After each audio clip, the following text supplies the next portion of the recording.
कर्मणैवाधिकारस्तु मा फलेषु कदाचन। मंत्र की इस ऋचा पर जिन्होंने अपना जीवन निसार कर दिया, उनके कर्तव्यों से प्रेरित होकर आज हम बातचीत उनसे करना चाहते हैं। वह मिर्ज़ापुर अर्थात विंध्याचल देवी के धाम के सन्निकट रहने वाले ऐसे मनोज दुबे जी हैं। स्वागत है मनोज जी। बहुत बहुत धन्यवाद। मेरा पहला जो प्रश्न है आपसे दुबे जी, वो ये है कि आपने मिर्ज़ापुर में भारतीय जनता पार्टी के जिला उपाध्यक्ष के पद को सुशोभित किया था और वहाँ आपने जिस तरह से संगठन का कार्य किया उसकी धमक जौनपुर जनपद तक आई और यही कारण था कि 2017 के विधानसभा में आपको जौनपुर जनपद के केराकत विधानसभा के कार्यालय संचालन और चुनाव के सह संचालक के रूप में बुलाया गया और आपने 2017 में बड़ा ही अच्छा कार्य किया। कार्यकर्ताओं ने उसकी बड़ी सराहना की। इसके पीछे जो आपकी कार्यकुशलता है, इस पर हमें कुछ बताएं। चूँकि बचपन से ही, बाल्यकाल से ही स्वयं सेवक रहे हैं, हिंदू निष्ठ रहे हैं। बीए करने के बाद बजरंग दल के प्रखंड संयोजक रहे जी। फिर पुनः विश्व हिंदू परिषद के प्रखंड संयोजक बनाए गए, युवा मोर्चा के मंडल अध्यक्ष रहे, जिले के उपाध्यक्ष रहे। उसके बाद 2017 में आपके विधानसभा में चुनाव सहायक के रूप में मुझे संगठन ने भेजा। मैंने आप लोगों के सहयोग से, आप लोगों के पूर्ण आशीर्वाद से अपनी तरफ से जितना हो सकता था मैंने आपके पूरे विधानसभा को दिया और मुझे बड़ी खुशी है कि केराकत विधानसभा की जनता ने उतना ही मुझे प्यार दुलार अपनापन के रूप में लौटाया भी। आज पुनः 2022 में माननीय यशस्वी विधायक श्री दिनेश चौधरी जी भैया जी ने मुझे कई बार कहा कि आप आ जाइए हमारे यहाँ और आकर के चुनाव का संचालन कीजिए। इसके लिए मैं उनका कृतज्ञ हूँ। उन्होंने मेरे महत्व को समझा।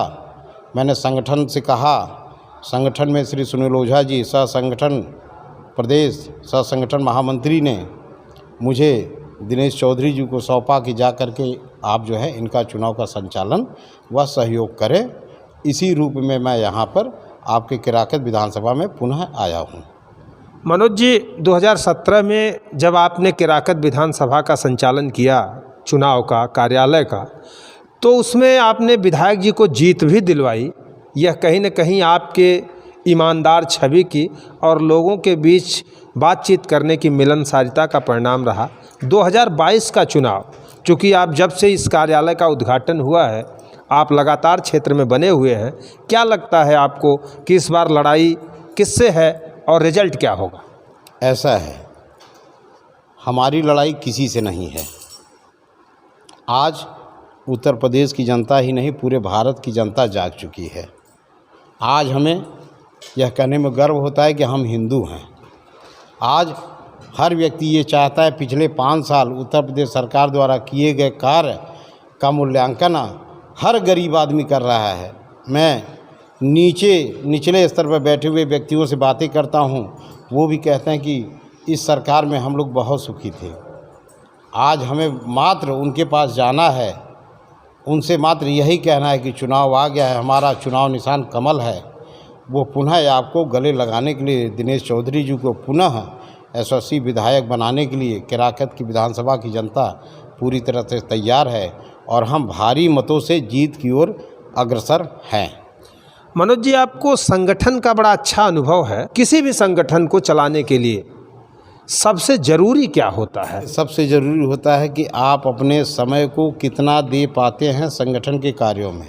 दिखावटी और फॉर्मेलिटी, मात्र देखा दाखी वाला काम अगर करेंगे तो संगठन भी इस पर निगाह रखता है। संगठन ये जानता है कि कौन व्यक्ति कितने गहरे रूप में काम कर रहा है, कौन व्यक्ति दिखावटी काम कर रहा है, उसका उतना ही महत्व वहाँ दिया जाता है। तो आज भी मेरी पूंजी और कुंजी यही है कि मेहनत ही सफलता की असली पूंजी है। आपको मिर्ज़ापुर से वाराणसी और वाराणसी के बाद ये तीसरा जनपद जौनपुर पड़ता है।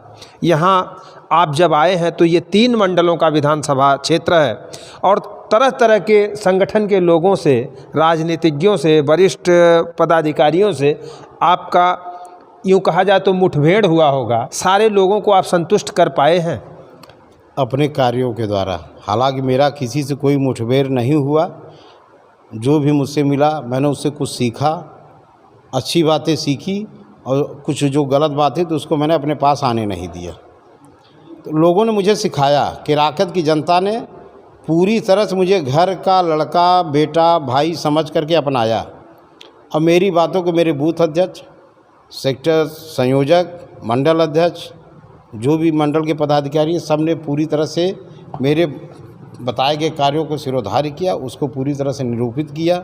आपके बारे में जहाँ तक मुझे पता है, आपके पिताजी जो स्मृत शेष हो गए इस समय, लेकिन वो एक संत स्वभाव के थे, एक कुलीन ब्राह्मण थे, और उस कुलीन ब्राह्मण परिवार में संघ की गुणों का निर्मित होना आपने अपनी पीढ़ी को कहाँ तक दिया है?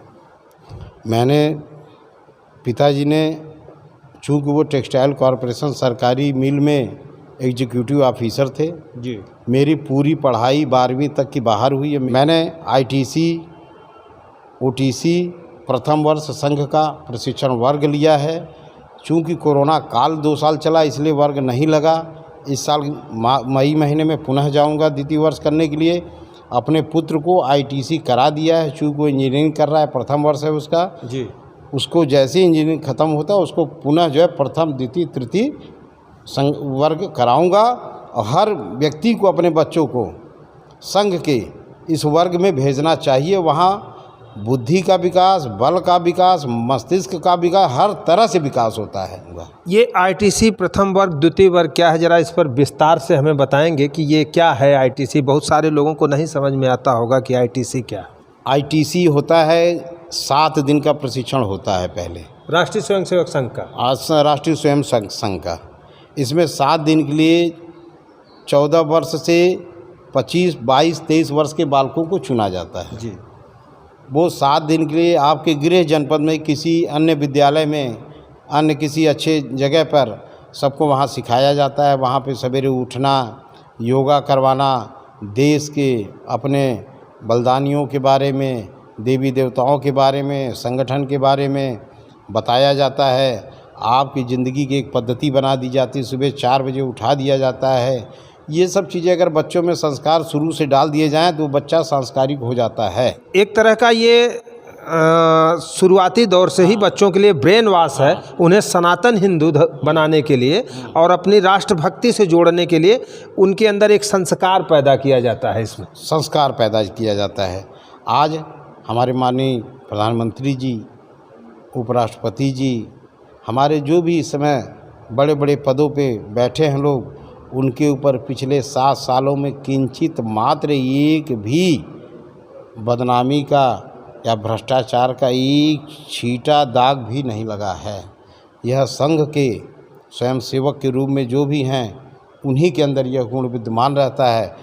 आपके कहने का इन द सेंस ये है, मोदी जी आज जो एकदम निष्पक्षता से, निष्कलंक होकर काम कर रहे हैं, ये संघ के संस्कारों की देन है। आरएसएस के सदस्य होने के नाते या उस शाखा के मेंबर होने के नाते क्या आपको लगता है कि भारतीय जनता पार्टी की जो सरकार प्रदेश, उत्तर प्रदेश में और देश में चल रही है, इसने विकास के एजेंडे का जितना ढिढोरा पीट रही है उतना विकास पर काम कर रही है, सही दिशा में जा रही है सरकार?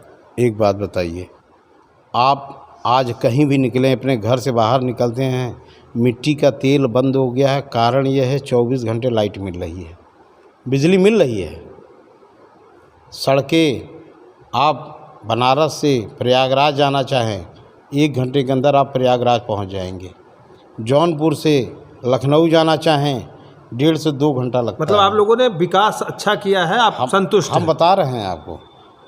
जो गरीब व्यक्ति ज़िंदगी में गैस सिलेंडर नहीं ले सकता था, उसके घर सिलेंडर और चूल्हा दिया गया है। पिछले 2 सालों से जो महामारी, पहले आपको याद होगा चेचक के रूप में एक महामारी फैली थी, आज तक उसका टीका लगाया जाता है। पोलियो का टीका आज तक लगाया जाता है। लेकिन नरेंद्र मोदी जी ने 2 सालों से महामारी के रूप में आए हुए कोरोना को 2 साल के अंदर ही ख़त्म कर दिया। सबको 2-2 डोज टीका लगाया जा चुका है, वह भी निःशुल्क। इससे बड़ा विकास क्या चाहिए अपने आप को? अमेरिका, उत्तर प्रदेश में सरकार किसकी आ रही है? सरकार पुनः भाजपा, योगी। इनके अलावा जनता दूसरे के बारे में सोच ही नहीं रही है। मार्जिन कितना बढ़ेगा, कितना ज़्यादा और वोटों से जीता जाएगा, इस पे मंथन चल रहा है। 300 पार हो रही है। 300 पार हो रही है।